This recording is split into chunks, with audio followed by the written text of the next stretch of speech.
Good morning. So, another, what did I originally call these? Sunday morning, chill Sunday morning coding streams? Oh, that's the idea. So, yeah, back to this video processing tool. Glowing Telegram was the random name. I have been doing a little bit of work on it since the last stream in terms of figuring some things out. That's not what I want to look at. Can I look at, there we go, 13 commits. Let's see, so I got React admin project set up. We had made this, it's not here anymore, but test API, which was like a Rust microservice serving an API endpoint that we're essentially proxying the OpenAI chat completion endpoint. So made some progress at the end of last coding stream, so a week ago on that. And then I spent some time after that stream trying to do the open telemetry. That's the word I was looking for. Open telemetry tracing and some other stuff kind of in that vein. And then the biggest thing I did was I once I got a sense of kind of how the application itself was going to be structured in terms of, okay, we're going to set up a tracer, we're going to set up a router from Axum, we're going to have a health check, health check-in point, we're going to have various layers that we're adding to support cores and request IDs and compression and those sorts of things, and then have a cleanup signal. I think, yeah, I added this after the stream as I was trying to figure out how tracing is supposed to be set up and working. No tests. But so I ended up pulling this out into a shared crate, which is the Rust term for a library. And not a published one, just a one. Well, it's published in the sense that it's in the repo that is public, but it's not pushed to crates.io because I don't see the need for that. It's kind of pretty specific to what we're doing with this. So it's just the parts that I thought would be reused as we're building these microservices for our app. And I might use this or not use this. I think I said on the last coding stream that I was thinking that these API microservices might either be some combination of Rust and Python. I think I pretty much see a path forward where we could do them all in Rust. There were a couple of libraries that we'd used that were in Python that I'm not sure exactly how we would do. We'd have to find.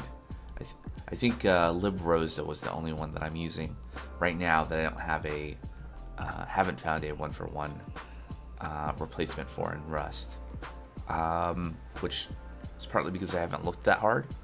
And there's probably something, and we could do that, or maybe it just makes sense to try to really emphasize having multiple languages for our microservices, just to see that. And yeah, so this common API is not an API at all. It's more of a common API library. Maybe that's what it should be. It should be like common API lib, or yeah, I think that's a good name. Do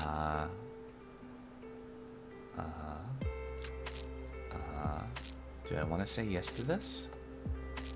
I don't know.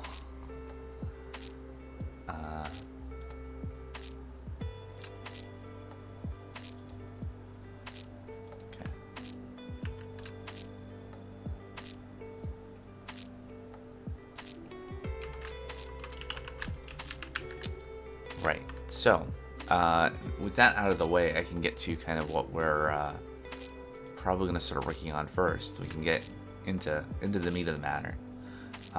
So, as I had started working on this the other day, kind of extracting out this shared library for our APIs. Let me make sure to update this.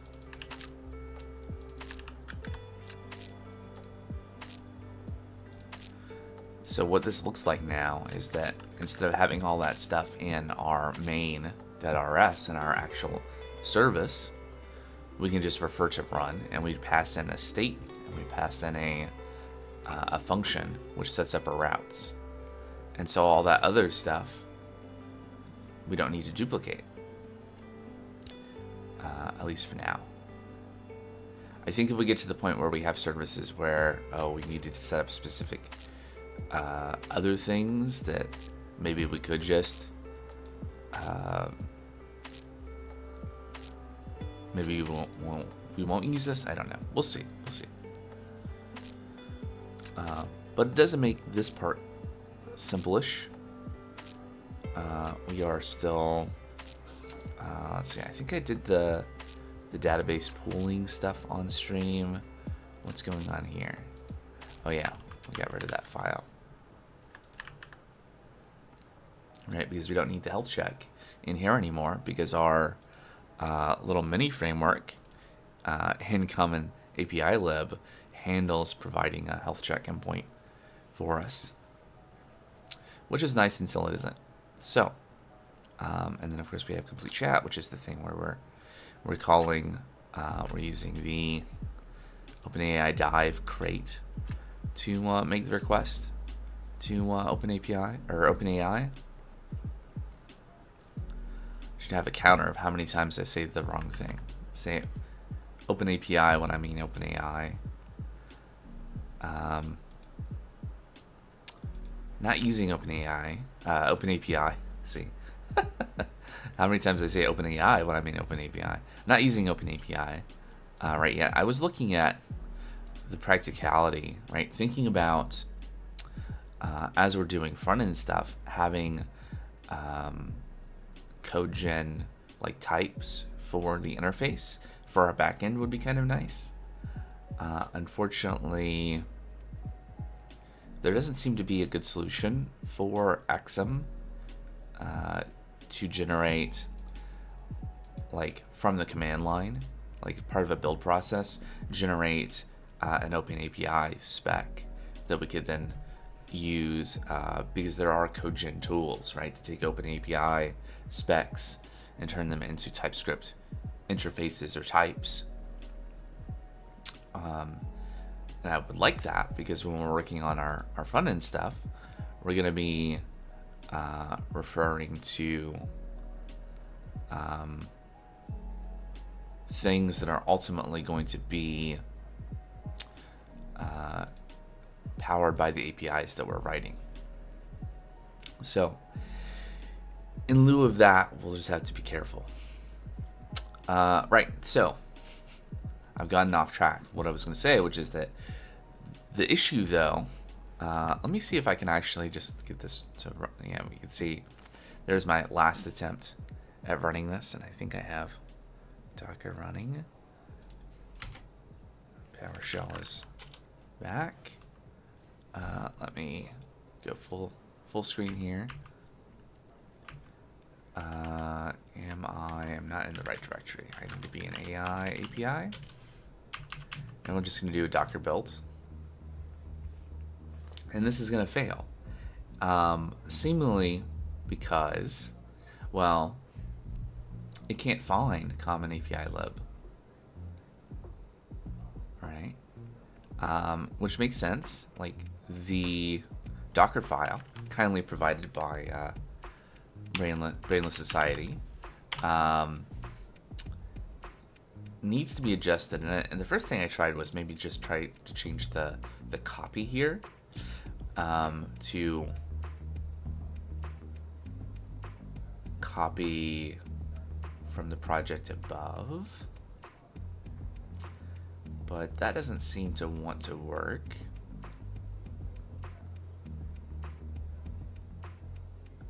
see what else could be wrong here. So let me undo that previous change.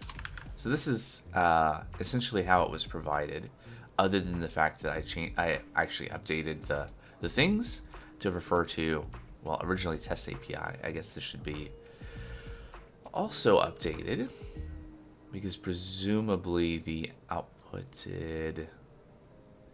All right. So we I don't think we've run this successfully since the crate was updated, renamed. Let me check here. Or no. Okay, so we just need to update this. There we go. And then that will. Alternatively, no, I like having the actual name of the package here, so that would be fine. I was thinking alternatively we could name this in such a way that the produced executable has the same name, and that would be fine.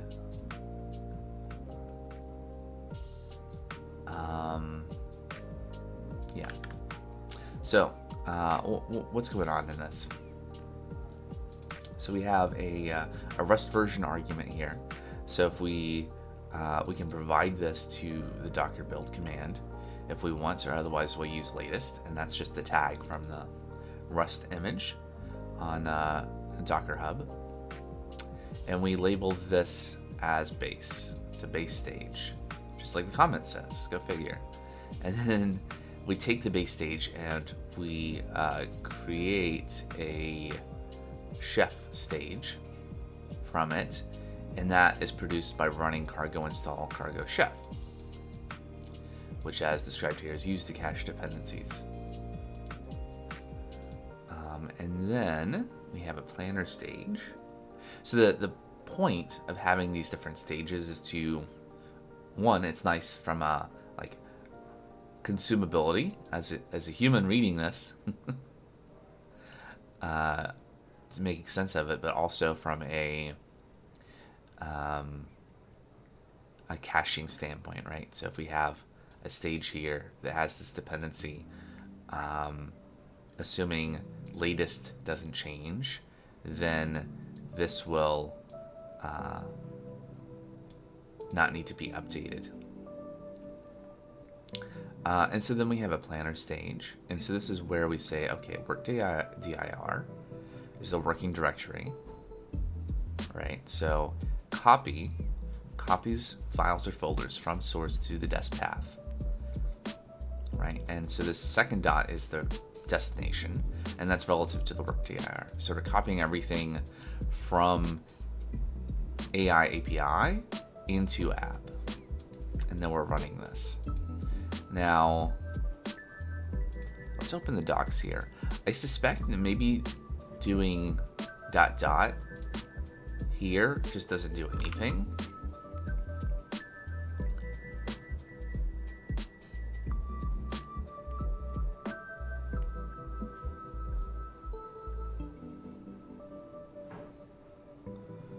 It must be inside of the context of the build. Yeah, you can't do ...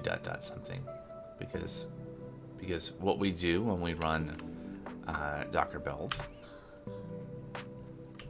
is we are running that inside of AI API. So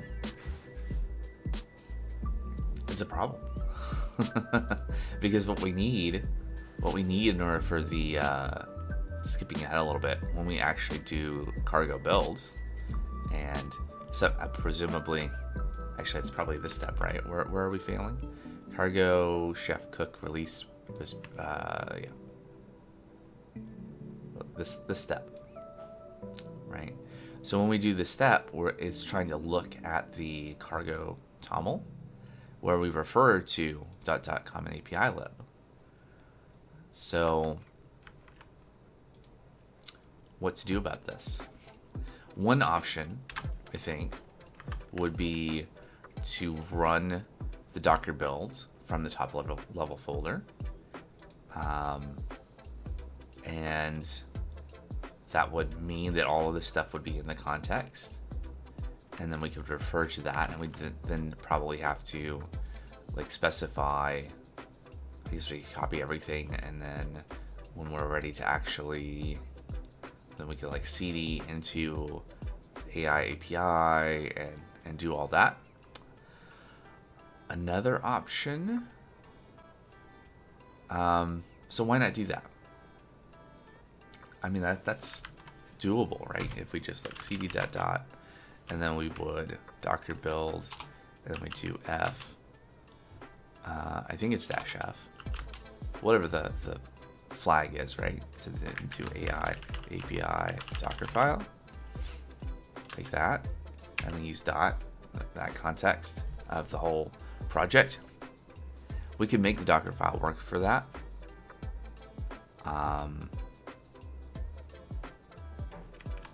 Another option could be to move this Docker file to the top level, and then, because if we do that, if we have the Docker file set up so that we include all of this context, then we have to specify like how to get to the actual project we want to build inside of it. So we could have an argument explicitly for that, and you'd have to pass that in when you did the build. I'm liking this idea because then we can just have, we should essentially be able to have one Docker file that we can use for everything. As long as the name of the directory matches the name of the project in cargo.toml, we can have just a single argument for the build, and we can, I think, use that as the entry point. We can refer to that here. We can cd into it after the copy.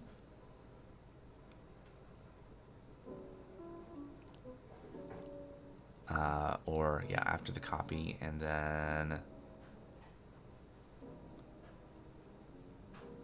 do ./recipe.json. Yeah, I think this might be good, because one of the things I was thinking about with this is like right now we have this Docker file in AI API. Are we going to have a separate Docker file for every single one of our things? I mean, potentially. That's kind of one of the nice things of, or an aspect of doing that is that then if we have microservices implemented in Rust and in Python and whatever, then we can have separate Docker files, and it makes it very clear which Docker file goes with which thing. If we had one Docker file at the top level for our different Rust apps, then maybe for the Python ones we also put a top level one, although that's more of a consistency thing, I think, and then we can have like a Dockerfile.rust and a Dockerfile.python. If you kind of go to the end of the natural progression on that, where you have like, oh well, we have some microservices implemented in Go, and some in Rust, and some in C++, and some in Python, maybe then you wouldn't want to do that. Another option to consider would be we could have a Docker file at the top level for Rust projects. So like right now in this Docker file, we are using this Rust image as our base, but we could potentially make a shared image that has like our common API lib in it, and yeah, it could do that, right? And then we would have a Docker file inside each individual microservice that was based off of that image. But that means then we have to like have separate, we have to build that image first and then refer to that in here, and that, I think at a large enough scale that might make sense as a way of doing things. I don't think I want to do that here. So I think I've convinced myself of the approach I want to take, which is we're going to move this Docker file back up to wherever there it is. So, yeah, I think this will be good. And what I think I'm going to do for right now, kind of proof of concept, is I'm not going to worry about the argument just yet. I'm just going to say cd into AI API. Or dir. Thanks. App. Like this.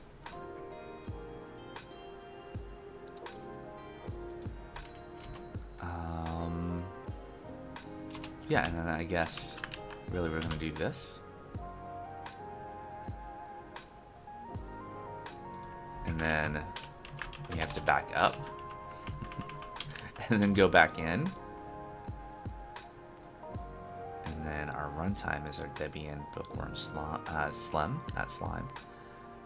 And then we were dir here.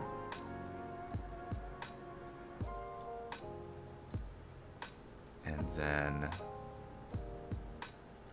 from builder, so this becomes something like this. Oops. Like this.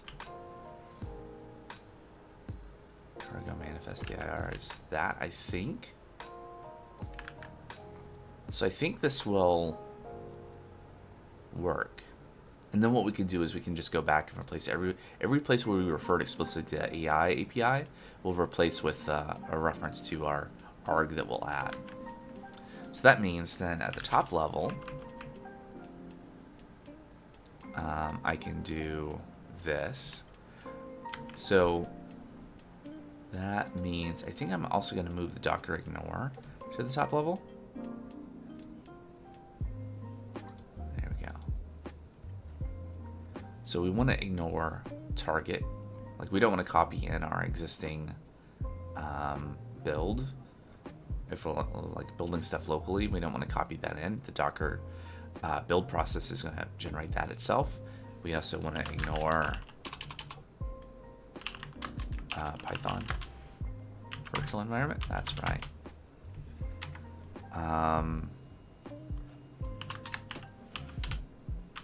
Yep.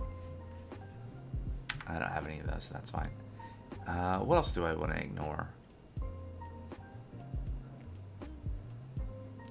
I think I don't want to include that OpenAPI. I did it again. OpenAI key. You don't want to include that in there. So this file, if you don't know, is telling Docker what not to include in the context. That's it's like you can imagine it like when you run Docker build, it like zips up the directory that you tell it. So in this case, dot. So that's our video processing tool directory. So all of this stuff, and I'm telling it what not to include in that build. So .env files.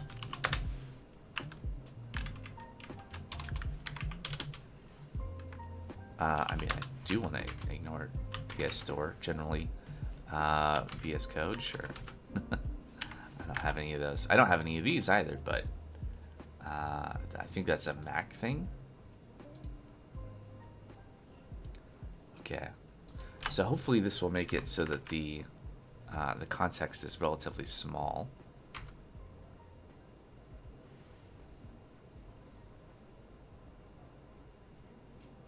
How much context are we copying in? Seems like a lot. What did we do? That's not good. Okay. Oh yeah, we should ignore old project.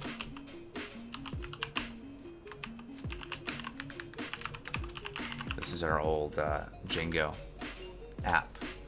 That old from a few weeks ago when I was kind of sketching out what this project was going to be.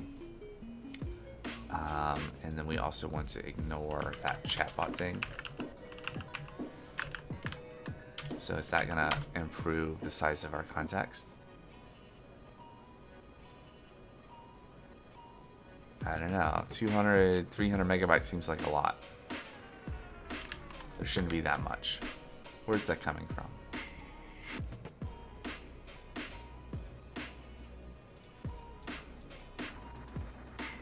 Like most of these directories are empty. These are just kind of placeholders where I'm came up with what the different microservices are going to be for the app. So I don't see it here, but I know it exists. I think it's hidden, which is the node modules.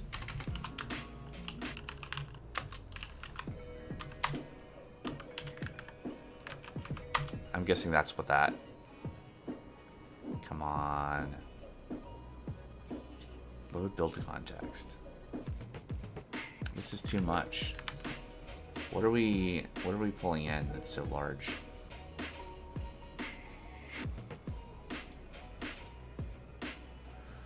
Or am I doing something wrong? That's also possible.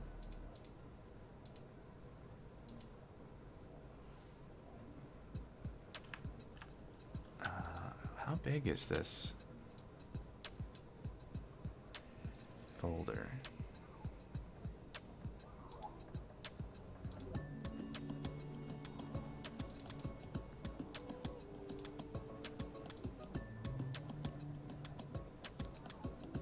What? 10 gigabytes? From what? Oh my. I'm gonna guess the VN.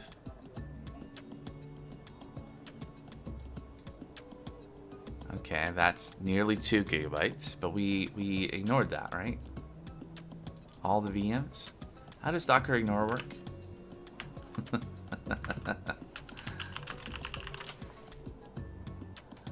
Okay. Ignore. You can use Docker ignore to exclude files and directories from the build context. See this. Build context. Okay, so you link me to ignore. There we go. Why couldn't you link me to this anyway? I noticed there's not an ending slash.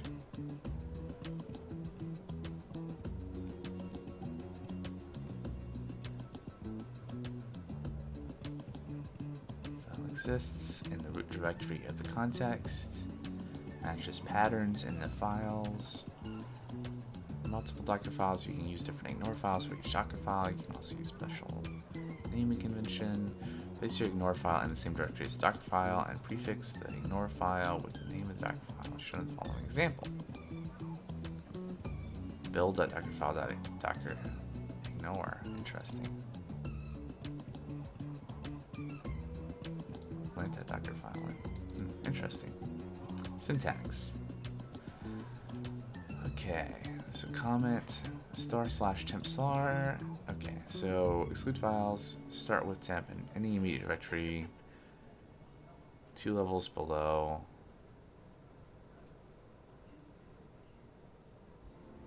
**.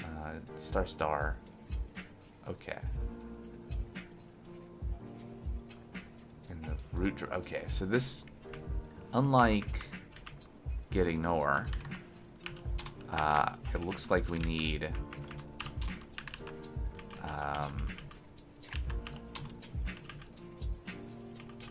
to do something like this.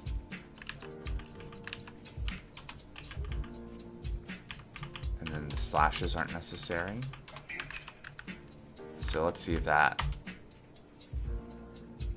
Oh yeah. Transfer in context, 408 bytes. That seems okay. There we go. Transfer in context, less than a megabyte. Okay, that's good. All right. So now, failed to compute cache key. Failed to calculate checksum. App recipe.json not found. Oh right. So. See, this is why I wanted to test this with just the directory explicitly specified. It just kind of takes factors out of consideration. Right, so probably that.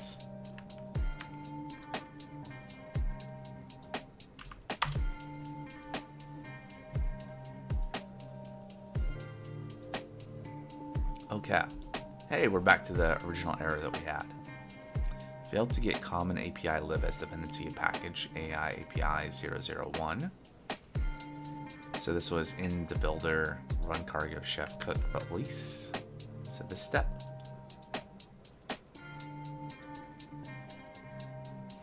Right, so we should have copied the recipe.json.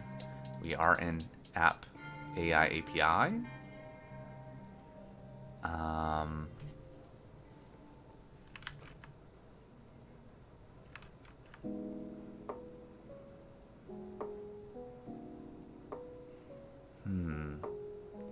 From chef as builder. Chef. Copy from.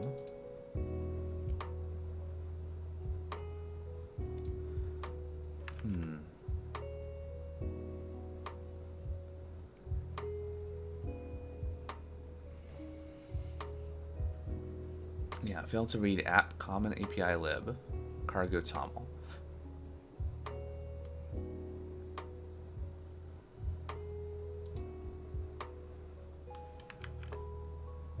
That is interesting.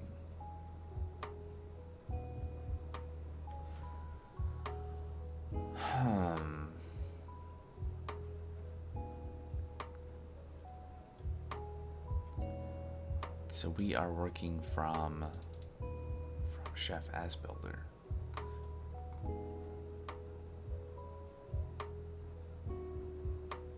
Right, how is this step in the right place? Build dependencies. Oh, right. Yeah, this is not gonna work, right? I don't think this is compatible with what we're trying to do with having this local dependency, right? Because the idea here with this seems to be that this recipe.json will have basically all of the dependencies for the project without having the actual project itself. But of course, our dependencies include local things that are in the project, in the build context. So I don't think this is going to work, unfortunately.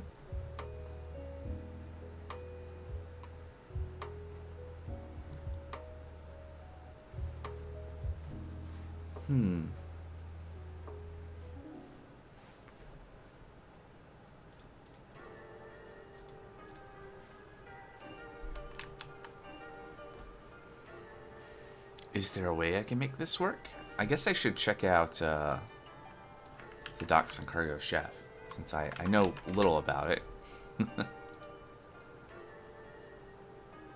Let's see. Cache the dependencies of your Rust project and speed up your Docker builds. Yeah. Benefits versus limitations.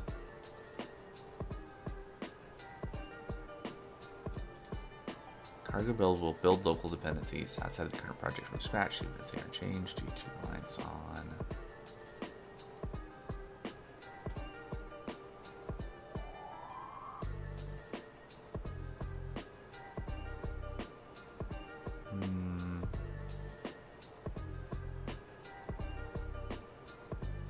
Planner, copy dot, and then prepare.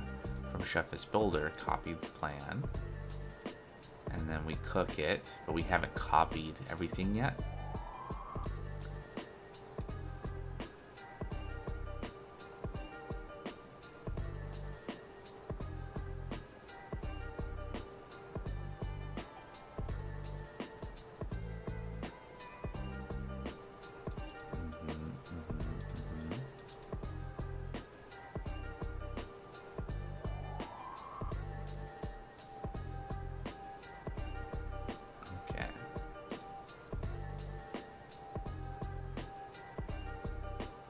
I mean, I don't view this problem that I'm running into as an issue. I mean, I think it makes sense why it's happening.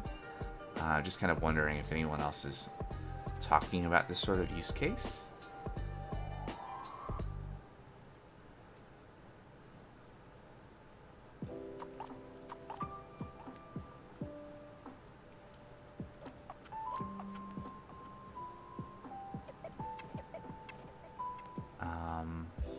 cross workspace dependencies.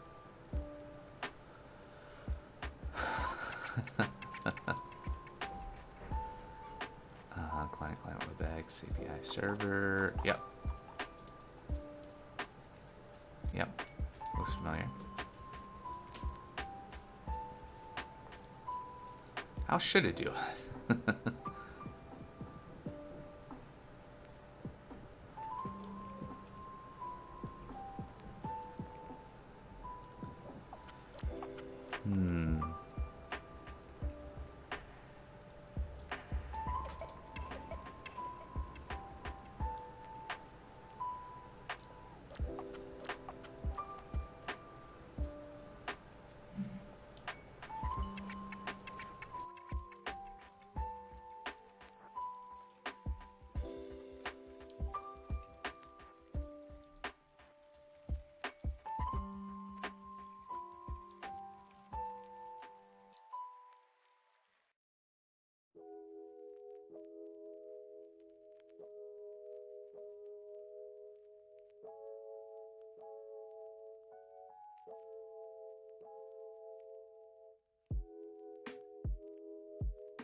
Well, that is unfortunate.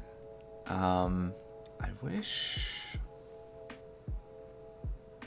What could we do here? We could just copy common API lib here.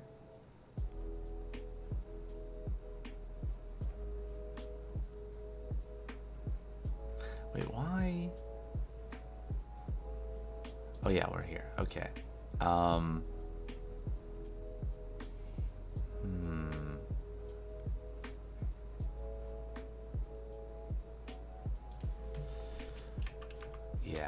Yeah, we could copy common API lib to dot.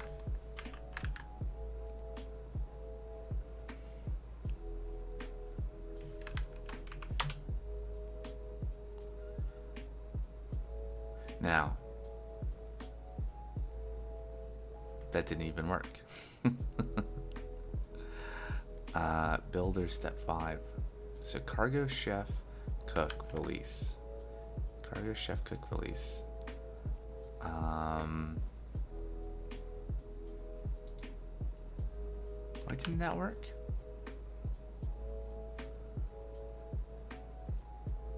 Could not read app common API lib cargo.toml.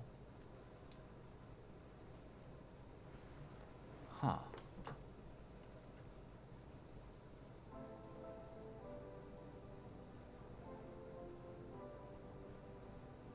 Builder copy common API lib to dot workdir app AI API workdir. Oh yeah, so this is like we're seeing the planner and the builder steps happening concurrently here.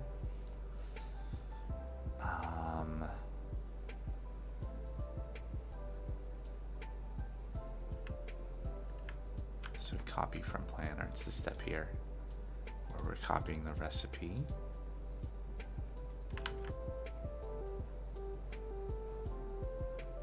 And,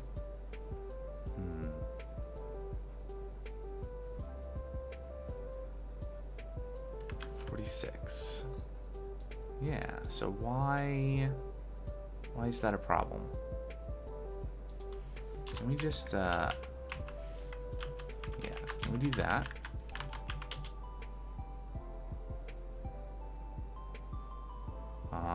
Okay. It's happier with that apparently.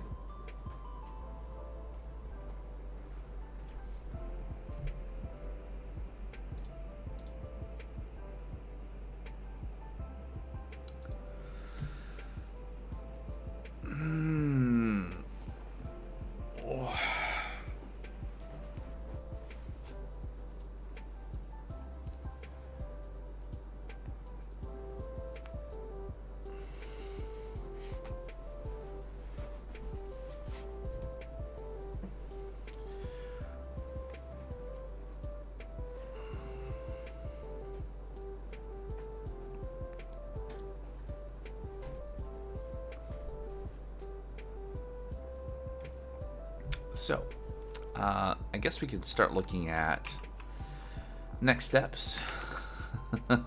Assuming we're gonna actually be able to get unblocked here from these problems. I have a whole bunch of other things to do. It's kind of, it comes from it starts with very concrete things. I mean, it's always how it is, right? You have a set of to-dos, and the next ones are pretty specific, and they get more general and bigger. And, you know, less, more amorphous as you go further down the list. But hopefully we'll be able to take care of this, and then we can look at a few other things. I'm not sure the exact order that I'm going to do these in. We could look at making another API endpoint, kind of in concert with React Admin. Or we could go from the opposite angle and look at working on the React Admin UI. We could do a mix, I think. So anyway, so this built an image, and we can run it. I can also move. I had a run PowerShell script, and that was set up so that all the stuff was provided.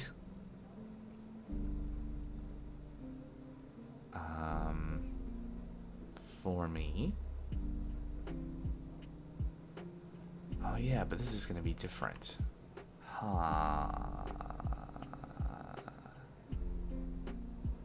Right, because I don't... Okay, I think I'm going to put this back inside of here, and we'll run it from there. Because that's where the .env file is, and that's kind of more specific to the individual container. Okay, I think that might be... Let's see, AI API, and then run.ps1. Does this still work? Hey, it runs.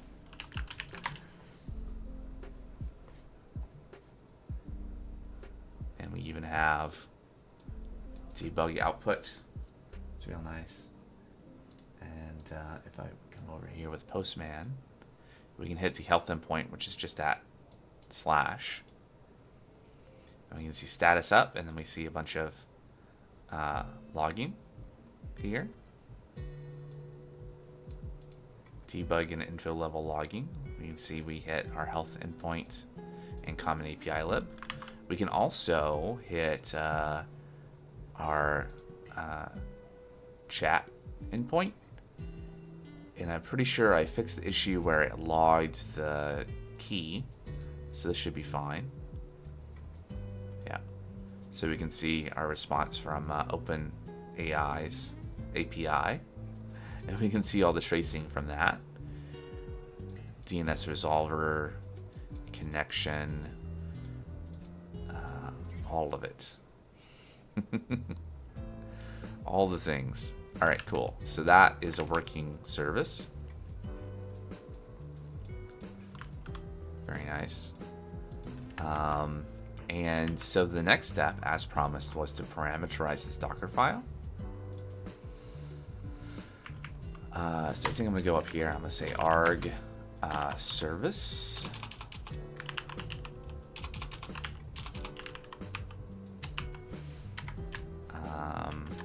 And I'm not going to give it a default.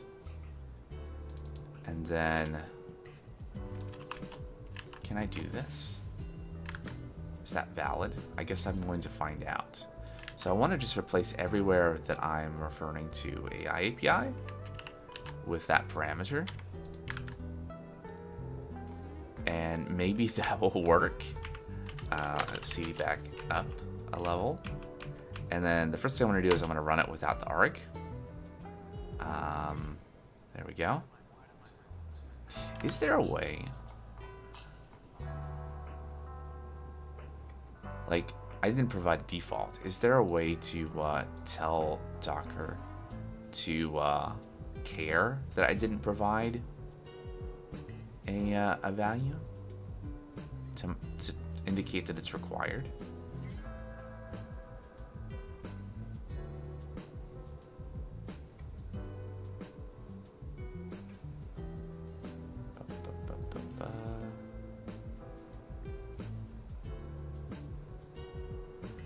impact on build caching. Not persisted into the build image as any of your variables are. Our variables do impact the build cache.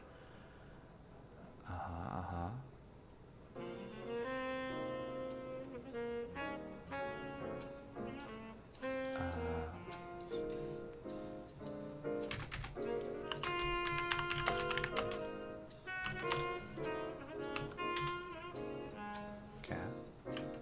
We could do that. I think we have to, it has to be after the from though, right? So then, yes. Brilliant. What is the arg to provide that variable?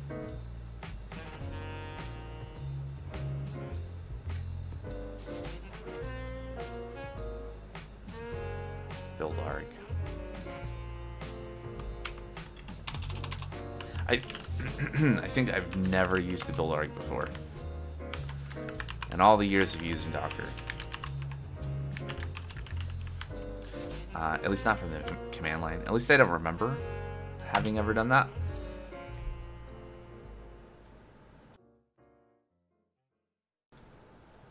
But I think this might actually work, which should be cool.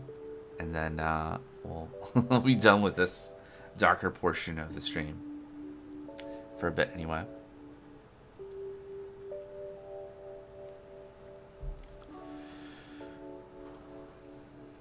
But hey, we gotta have a working build, right? No point in working on anything else if we can't build it.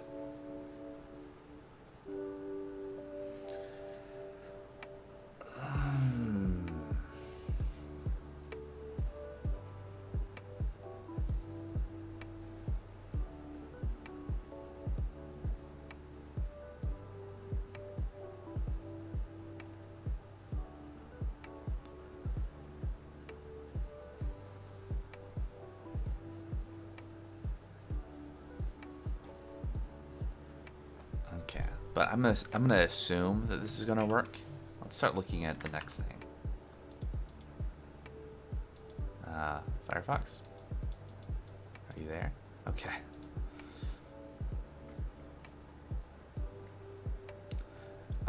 Do we want to set up a Redis client in Rust? I think we're going to need to do that. Actually, let me let's divert a little bit. So one thing I didn't start working on the code for this, but I wrote out a README with some assistance of the Copilot to think about how I wanted this to work. So the Django version of this project, I was using Celery and Redis. Oh no, something's wrong there. So using Celery and Redis to do a thing, to be able to like queue up background tasks, because we're going to be doing things with this project like transcribing audio, extracting audio, like an audio file from a bunch of separate video files, running other like things of that nature that take potentially multiple minutes, maybe an hour, you know, depending on the thing. And doing that is going to be something that we don't want to have we don't want to just build an API. Like, these are all going to be like HTTP APIs, right? That theoretically we're going to have our React admin dashboard front end interacting with and calling into, and we don't want to just like, you need to keep your browser tab open and have a long running request going while the thing processes in the background. We don't want to do that. We didn't want to do that with Django, so I was using Celery and Redis for task queuing. So we're going to build something like that. We're going to build a task microservice for that. And the way it's going to work is essentially, my thinking here is that I'm pretty sure what I want to do is I'll have the individual microservices, like the audio extraction API, provide an API endpoint to invoke them. They then invoke the task API and say, hey, start this task, call me back with this payload and with this action, which translates into like the task API will make a HTTP request back to the audio extraction API repeatedly each time it gets a new payload for the next call. And it kind of, we're gonna break up the work into a set of serial operations that the task API will then, pursue and keep track of what's the status of the task. And that is kind of how I'm imagining this is going to work. And this is, it could be simpler, but I think this is going to be a nice kind of general way of solving all of these asynchronous background things in a way that is going to make it so that the individual microservices will not need to talk to Redis. They won't need to know about task management. They won't need to update status themselves. They won't need to do all of that stuff. It's all in the task API. And theoretically, we can then have the front end inquire with the task API about the status of background tasks. And then that means those kind of details don't need to be in each individual microservice, because we're going to have a lot of microservices. They're all going to involve like background jobs, right? Without also having to have like the client call a general task API and like pass in things, and then that's just like potentially well, I don't know. I'm on the fence about the idea of the task API being something that. So the problem is that if we say the client should call the task API directly to start a job, to start like silence detection or audio extraction, then we're leaking details about the implementation to our front end. We're saying, oh, well, that's a thing that you need to call this task API for. On the other hand, yeah, I don't know. I mean, so the audio extraction API, right, could return a payload, and it could just be an immediate like success, or it could be like, here is the URL for the task, right? And then that, I think, is potentially nicer from the front end consuming it than saying, oh, you just need to know to call the task API. Unless, we were in a circumstance where all the APIs went through the task API, which is not going to be the case. We're going to have things like for just the general creation and retrieval and update and deletion of records, it's going to go through a CRUD API, and those are not background tasks. We're just going to pull that data or update the data in the DB directly. So anyway, so back to the task at hand. Apparently, the service name wasn't available here on line 93. Oh, right. So the service name here, this is our base image, and everything up until here uses the base image. Then we do a completely different from. So I think that means that we actually need to have this part down here as well. Maybe we can do that. I think this is the first time. Well, here, do I want to use the service name as the name of the user too? Nah, I don't think that matters. Okay, so will that work?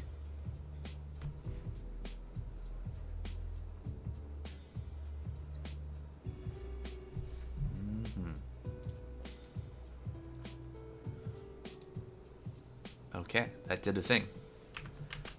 We have to be inside the AI API if I want to use my run PowerShell. Nope, that didn't work. Probably because it doesn't need to be in quotes.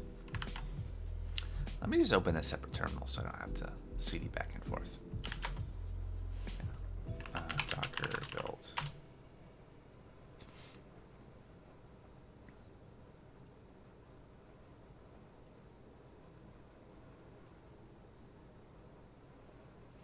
Much faster.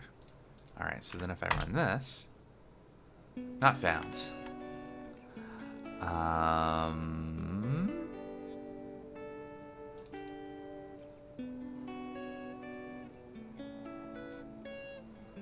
Huh.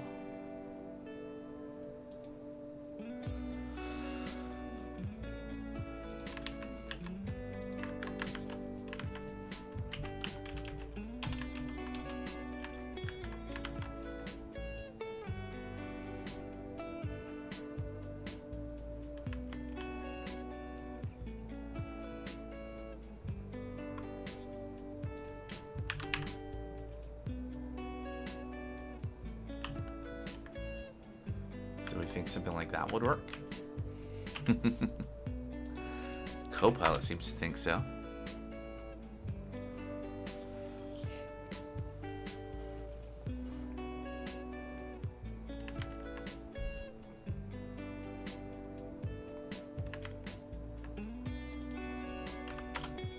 Oh, no. Cannot stat. Yeah, that. So,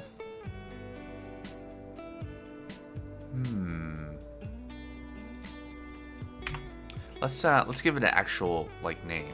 We'll just call it service.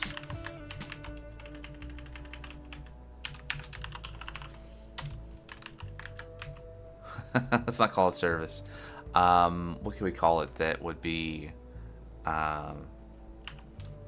service API? There we go. That's slightly less generic.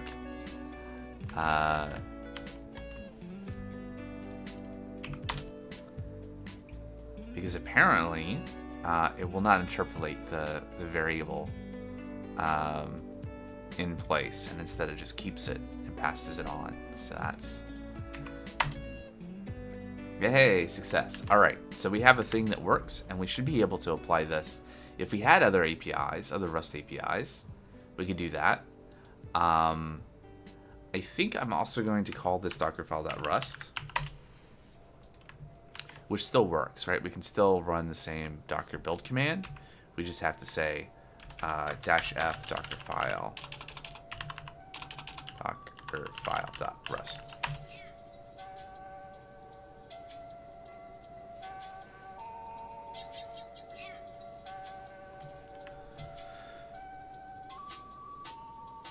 Yep.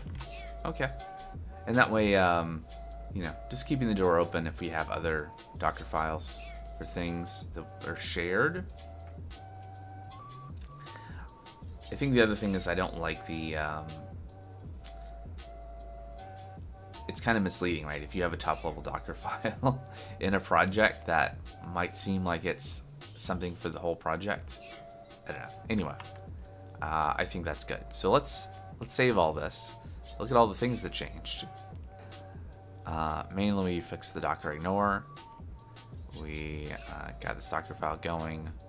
We got changed the name of the crate, the lib, and general Docker file for Rust APIs. Oh, sometime I should use the generate commit message thing. It's a Copilot feature. I mean, potentially we could have called this like dockerfile.rust API or something. Anyway, doesn't matter. It's fine. It's not like names are important or anything.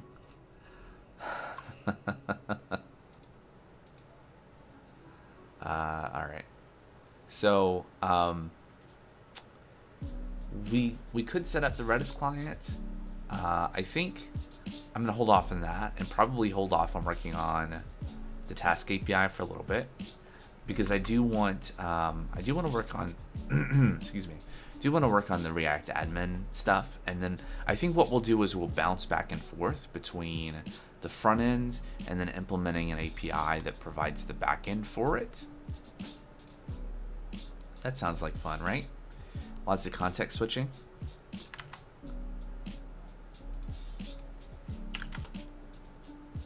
So we have a test admin probably rename that at some point, but it's fine for now. I'll get that running. Now, okay, there we go. Behold, it is. It is a very bright admin UI, and we got some stuff. And so this is going to be the new UI for this video management, whatever I'm calling this thing. Here I call it video processing. Here I called it glowing telegram because that was the generated name, or telegram, or no.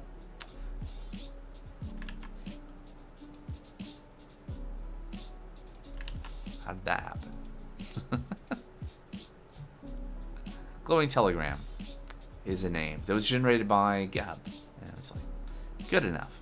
That's a name that is not totally misleading and is memorable-ish.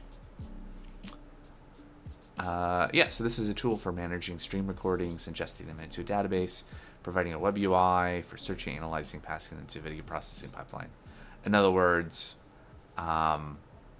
keeping track of all the video clips from a stream across all of my streams, and ultimately like exporting a set of edits into DaVinci Resolve to then like generate things that I can upload to YouTube. So that's the idea. And we have 1, 2, 3, 4, 5 kinds of things here. Get VS Code back here. There we go. Yep. Okay.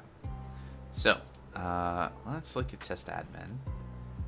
And what are we going to do? So I think last time we had made some progress in terms of wait, where's there it is, data.json.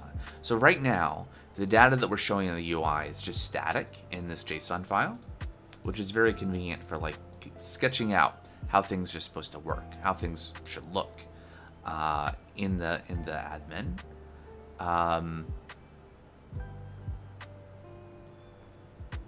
And I think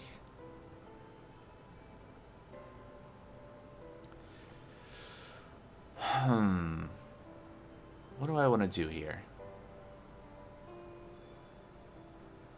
So what did we customize? So we, generally speaking, we're defining these resources: the video clips, the streams, the episodes, the topics, and the transcriptions here, except for streams, where we have a custom, well, doing that also for streams. But for streams, we have a custom list view, stream list, where we can provide our own columns, essentially, for what we're going to show. And you can extend this with all sorts of behavior. I talked about that a bunch last time, I think. And we're going to do that. We're going to, like, topics here needs to be a list of the actual topics and not IDs, etc., etc. But that, I think, can kind of wait. I think, what do I want to do next?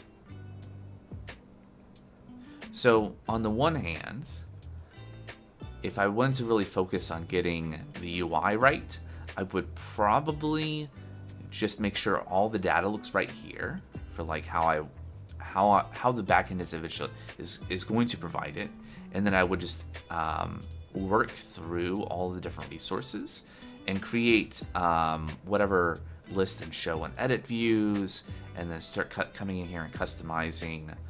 Let's see, what do we have on list? So like, let's see, how do we do list actions? Let's pull up the React admin docs. So some pretty good docs for React admin on how you do different things. So like here's the list component, which is the thing we're using here to implement our stream list. And you can provide actions. And so that gives you like actions you can do on your list view, right? So that gives you an export button. Oh, here we go. So if we do const list actions, and then we want to import all the things, and then in actions, or in list, we just need to say actions equals list actions.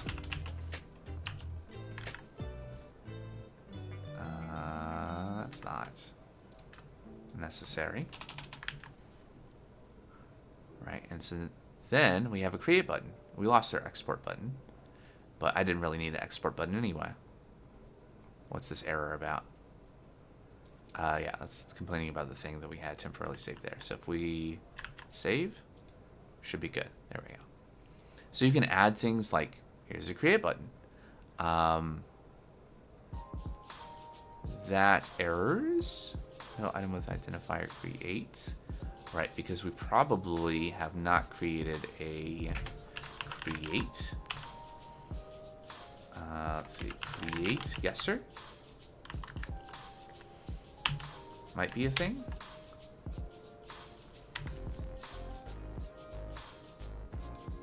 It's not a thing. How do we, resource.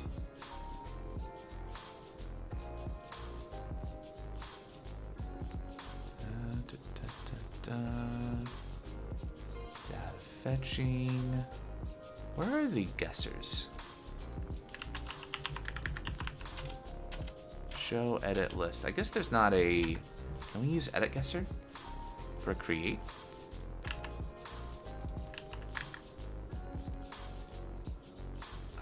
This is how often I use these guessers, which is basically not at all. No, that doesn't.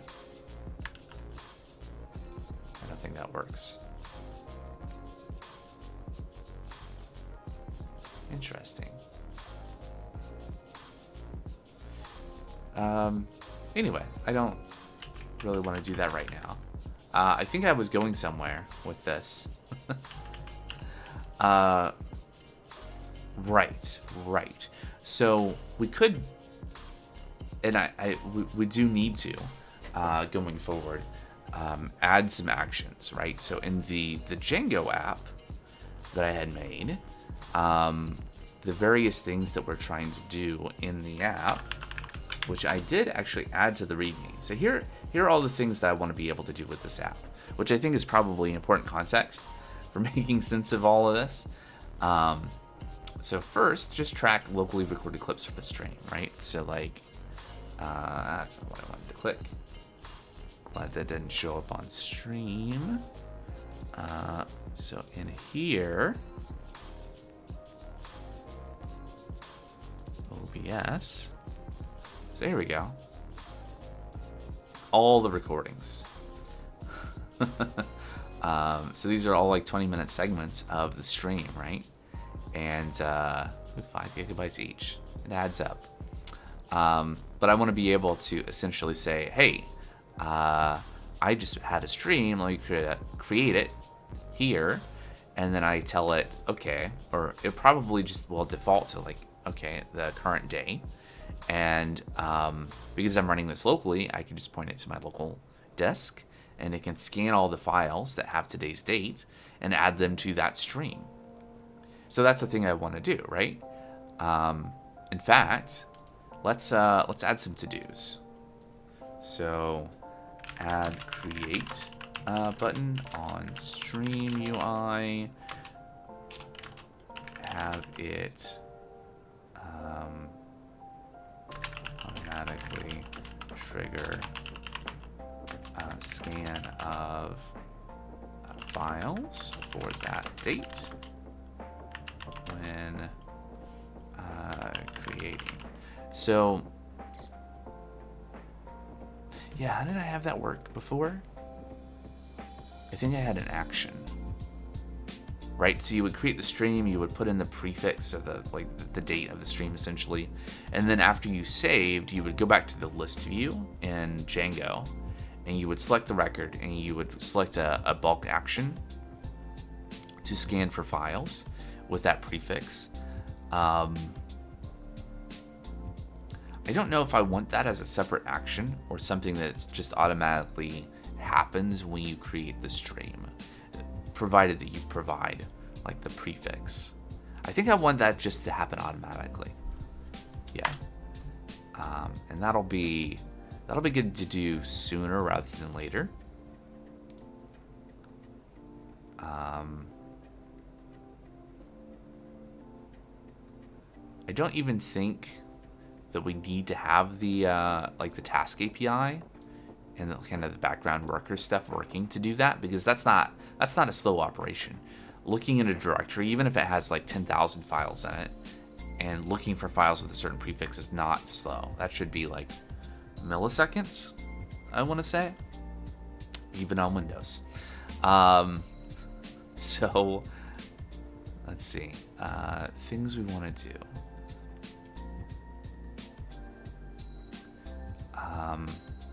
Right, now I remember my train of thought. Okay, so the issue at hand, though, is that if we change the front end, what I want to do is I'm going to make a new API service for retrieving records and updating records and deleting and creating, right?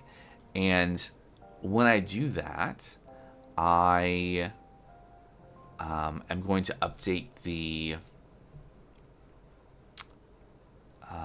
data provider, right? The data provider in React Admin, data provider. So instead of using this fake REST data provider, I'm going to use one that's actually going to hit the backend. And once I do that, it's going to stop using data.json. And as far as I know, let's look, is there...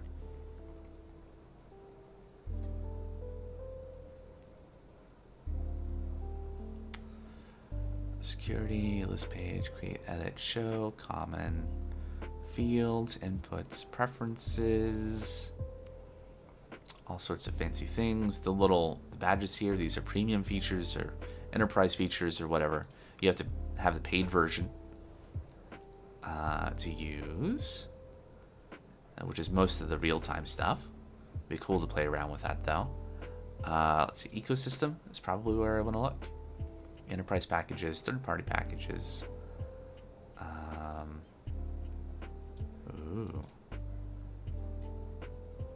Nope. Where? Let's see. Let's Google that. Oh, data fetching. Here we go. So there was a whole section. My eyes slid right over it. Data fetching. Data provider. Does this list simple REST data provider? So I think this is oh, here we go. Supported API backends. There's a bunch of stuff. Lots and lots of things. That we could use.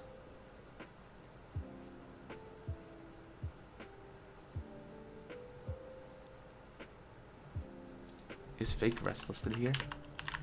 There it is. It would be cool if there was one that would make it easy for us to kind of like integrate two together. Kind of like a metadata provider. Here we go. So this is the one we're using right now. Doesn't require a server. Okay, RA data JSON server. Requires an API powered by JSON server. So this is a, you run a server and you give it a JSON file. You could theoretically implement something else to provide the same API, but I don't know why you would do that. RA data simple REST. So we could look at doing, yeah. It doesn't seem like there's kind of an out-of-the-box way of having a transition between serving all the data out of JSON versus implementing our APIs. So that will mean, I think what I want to do, because that felt like a little bit of a rut. I want to go ahead and I'm going to break everything. I'm going to keep the data as an example, but we're going to implement an API and we're going to switch the data provider to use it. and then everything will break except for the one. I guess we'll implement like a list endpoint to start. I am pretty sure what I want to do is I'm going to create a service that's responsible for listing, creating, updating, and deleting records, aka CRUD, for all of our record types. I think that's going to make sense because essentially that is kind of a doing the same thing for all of them sort of thing. It's interesting though. I think I said just a few minutes ago that I did want to have some behavior though. When you create the stream, it's going to do some additional work. I think we're going to use like the stream ingestion API, and so we want to trigger that. Now, the question is going to be, how is that going to happen? Maybe we do have a separate action to do that.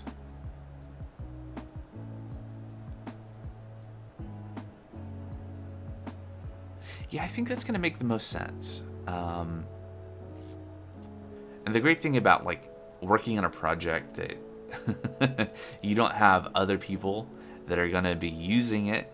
You don't have to, you can definitely, cutting corners is not the right word, but you can, not the right phrase, but you can focus on the things that matter to you. And you can, at the end of the day, you're going to have to put up with how it's going to behave. And of course, right now, the most important thing is to just keep moving forward, I think, rather than getting bogged down in, oh, well, it would be better if this did this. I think,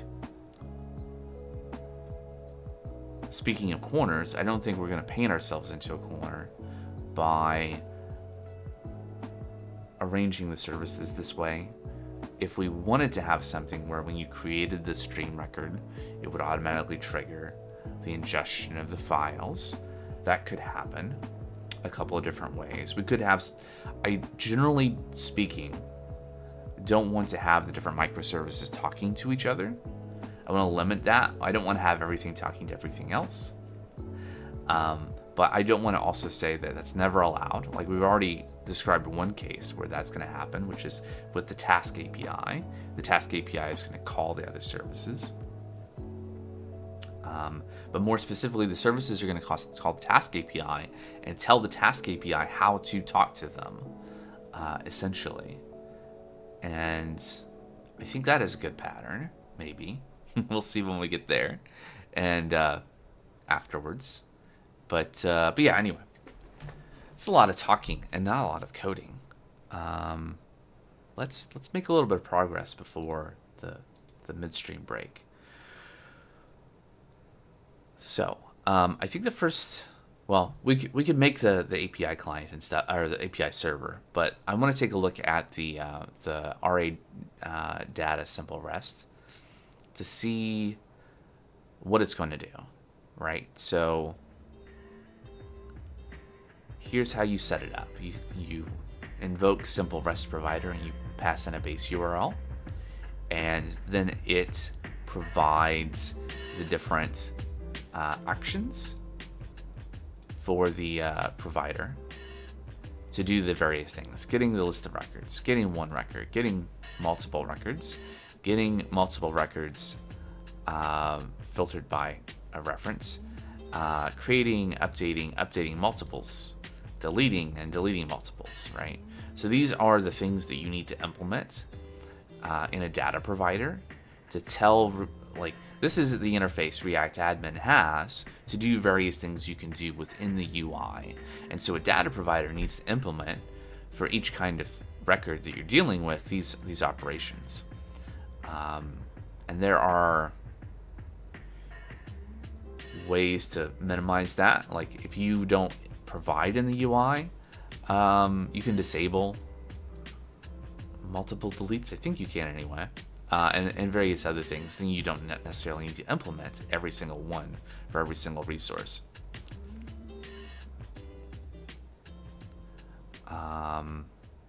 The simple REST data provider expects the API to include a content range header in the response to get list calls. Okay, so that's how we're doing pagination. Value must be total number of resources in the collection. This is why I wanted to read this. I think this seems fine. Like, we can probably implement this API.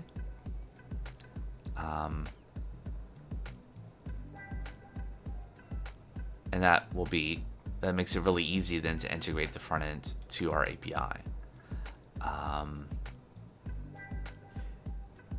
Now, once we are ready to move beyond just the CRUD stuff, if we want to actually call other microservices from the front end, that's where we're going to set up Nginx, and we're going to set up a proxy, reverse proxy in front of our different microservices to dispatch out the requests.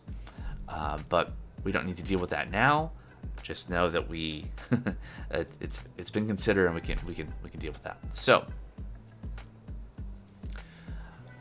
this is interesting. So content range posts, and then 0 to 24 of 319 is what this is supposed to look like. So we'll have to figure out how to do that. Also, do I have Hostman still running?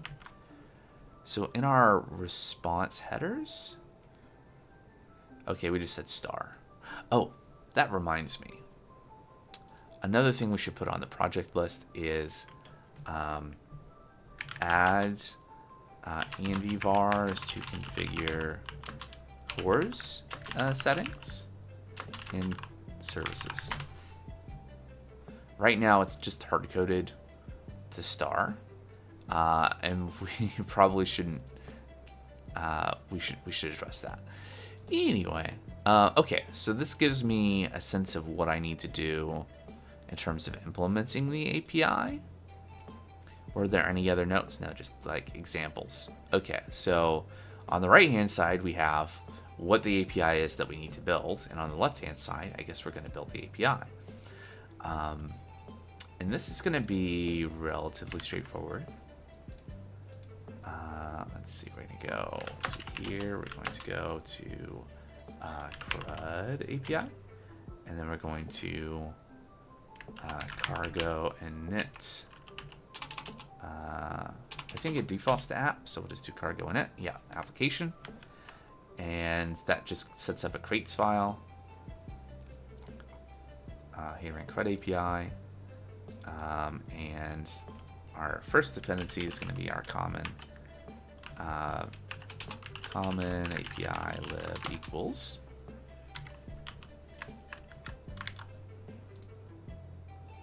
that. And then what else do we need? Well, we can use the AI API as an example. We'll also at some point, fairly soon, need to implement. Well, I guess we can skip on it, right? So thinking about kind of what do we need to do? When do we need to do it? Right now, I think the most important thing is to build the API. We can take the data that is currently in that JSON file and just have the API statically return that data. And then we can get the front end talking to the back end, see all of that working, and then we can worry about connecting it to the database. I think that'll be a good set of steps to move us forward. And that makes this fairly simple, right? So we're gonna go over here, we're gonna get a main, we're gonna replace that main with this main. There are some other dependencies that we want to grab from this app. So we want, let me go ahead and maximize this so that I can have both cargo tomls up. And I'm going to copy all of this and then remove all the things that we're not directly referring to.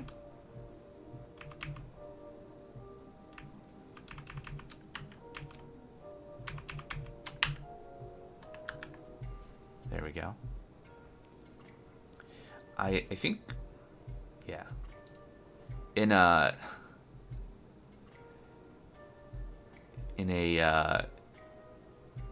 in a different context, I might be inclined to make like a template project, but it's just me working on this, so this will be fine. We don't need Open API or OpenAI key for this, and in fact, we don't need any of this right now. We'll probably at some point need create pool and other things, but we don't even DB handlers. We'll keep handlers, but we don't have model schema. We'll keep state, and what we'll do is we'll create some new files. We'll create a state .rs and create a folder for handlers. There we go. And so then we need a mod.rs in there, and then I'm just going to do more copy. Not schema, state, right? So we're going to implement, or we're going to create this app state that's going to have nothing in it, but it's going to be a placeholder because we will need this state. We're going to need DB pool, but I'm not going to add it right now because then I'd have to worry about getting all that code in place, and we can just add it later, right?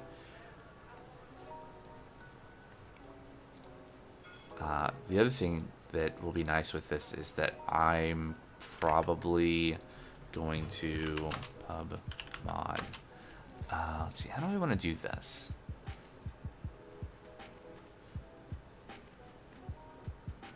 I can create parameterized routes, right, with Axum. So I should be able to like make a generic list route.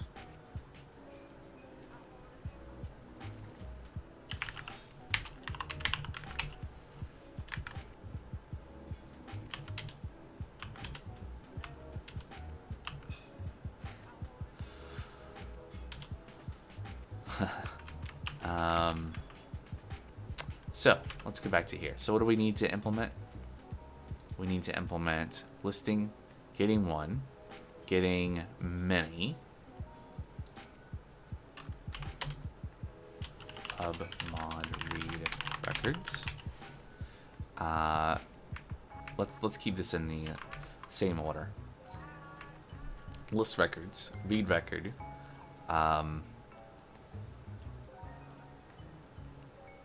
So I was debating in my head, do I want to actually name these to match the name over here?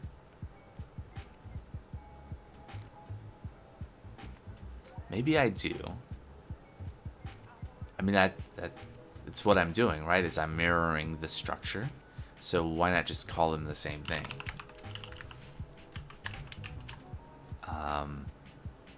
Get one, get many, create pub mod get many. Right.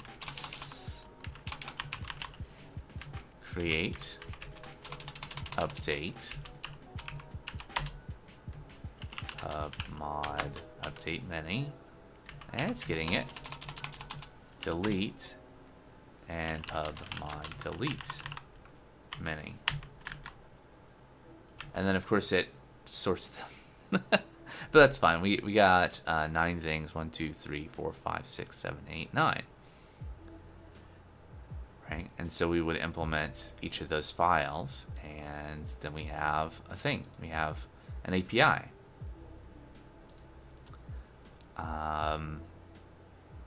Yeah. And then we just need to make this match. So we're gonna leave that in place, and then we're gonna go up to, oh, it's right here, right? We see /thing. At least it doesn't do post and posts. It's all posts. So how do we do this?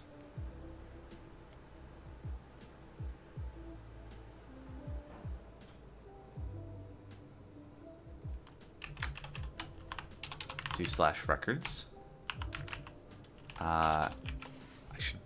probably get the Axum docs up.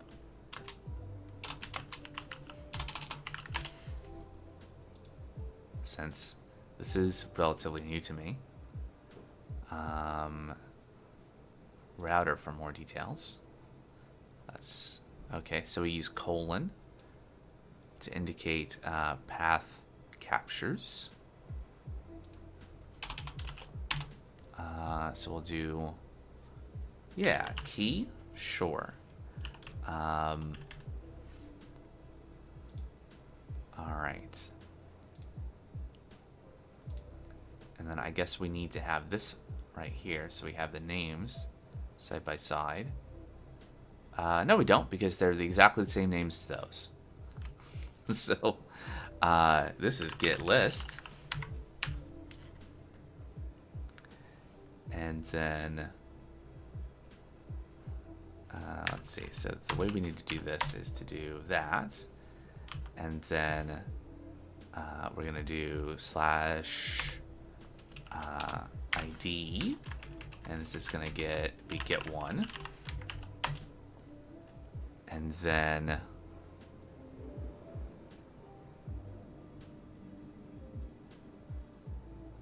oh, right. So this is the operation, but this is what this does. So this is just doing this list. So we don't need to implement get many and get many reference. Okay. Let's go back to handlers. Get many reference go away. But we do have get one, and then we have create. I wonder, can I get list, get one, create. So this is, oh, also this should be get, not post.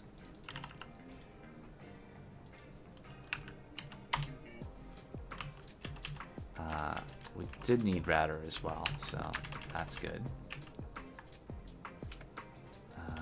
Handler get? It's routing get, right? Oh, we don't refer to router? Okay, never mind. Routing post.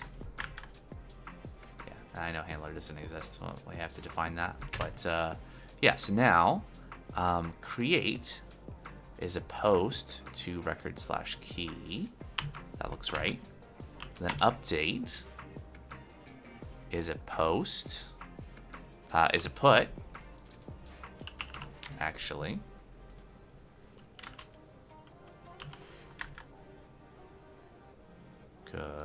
Good. And then, oh, I see, update many. I should actually read what it says. Multiple calls to the endpoint. So we don't need to implement a separate thing for update many. So I'll remove that. And this is complaining because, of course, we've not created those files. But that's fine. So we put records key ID. Yep. And then we want to do delete. Yeah, I mean, we could do that, but we'll just add the delete here. Routing, delete. It does call delete, and then that, and then delete many is just multiple calls. So then, again, we don't need delete many. All right. And so now, once we create the handlers in the appropriate files, this should all be good. Now, what does the handler look like? It could look something like this. Probably the simplest thing here would be to look at our health check endpoint and use that as the basis, which is in Common API Lib.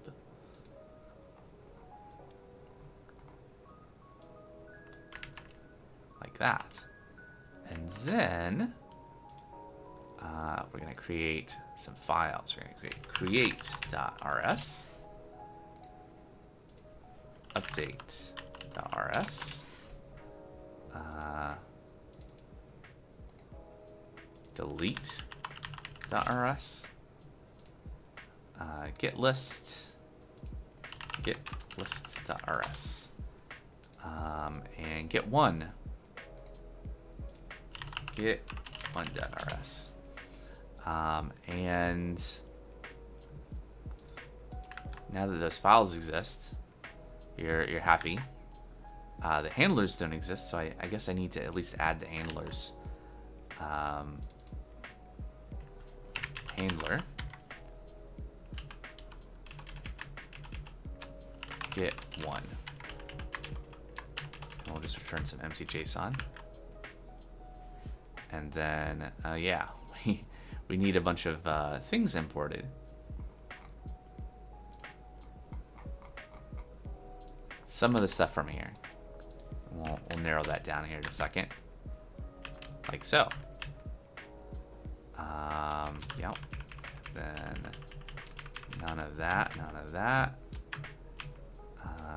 Don't need any of that, don't need that.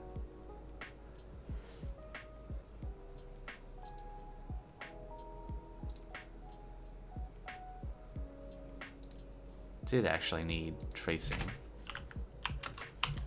Yeah. So the issue now is we don't have that as a dependency. Took that out. That's easy enough to fix. Cargo. So we needed these pieces. And at least tracing. There we go. And okay. So now copy and paste everything here. This is delete. Get list.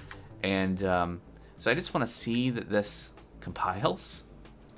And then we can come back and start adding some fake data, hard-coded in, that matches kind of the behavior of the API as the front end will expect, right? So it's private.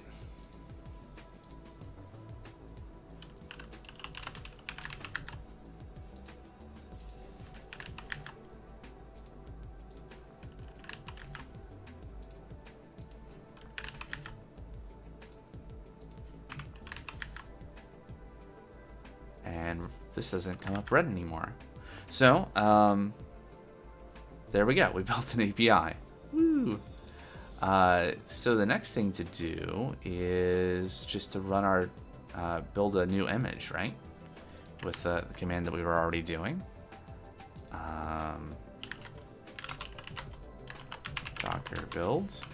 Except this is going to be CRUD API. And the service name is CRUD API. And I guess we just go. And it does it. Maybe. Hopefully.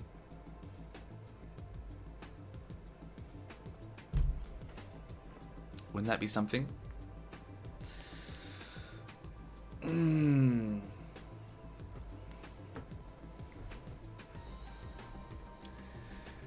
Let's see if this works first try.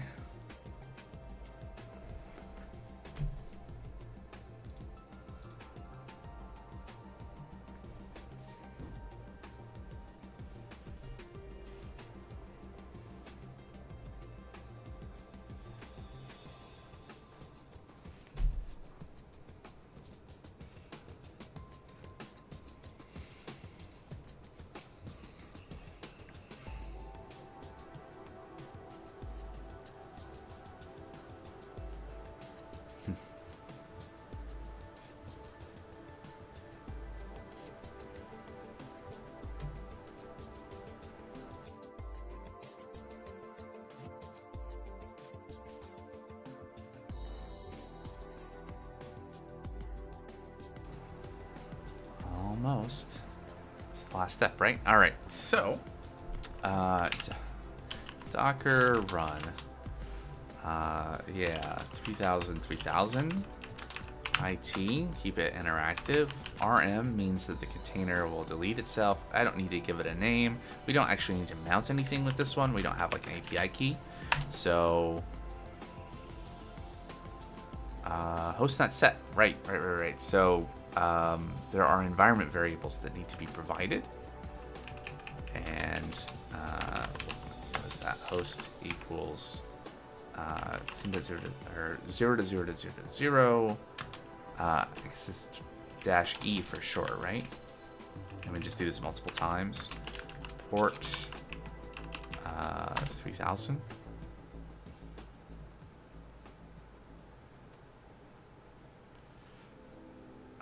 Oh, right.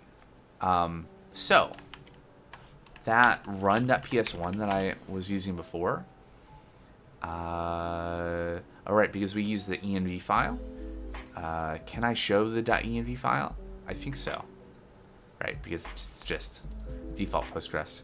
But we have Rust log debug set, right? So that's why we're not seeing anything right now, because we don't have that set. Rust log equals debug. There we go. Now we're listening. So, if we go to, let's go ahead and duplicate a tab, and we'll list, was it records, and then something, any old thing. I guess this could be like streams, and we get that. That should be the list of streams, right? Of course, we just get a 200 OK. We see that we hit our handler, CRUD API handlers get list, and we just outputted get list from there. So that all seems to be working properly. So that's great. So before we can turn this over to the front ends, we do need to make this return a reasonable looking response. Actually, you know what? You know what's more fun? Let's just run it. And then let's update the front end. So let me just close everything. Let's update the front end to use the API and see it break, and then we'll fix it. I think that'll be more interesting. But that's going to be after a short break. Which I'm going to take so I can refill my water and stretch my legs. I've been sitting here for an hour and 48 minutes, so it's definitely time to take a little break. I'll be back in just a couple minutes, and we'll jump into React admin and the data provider. I'm just going to pull that up so I don't forget where we were. BRB.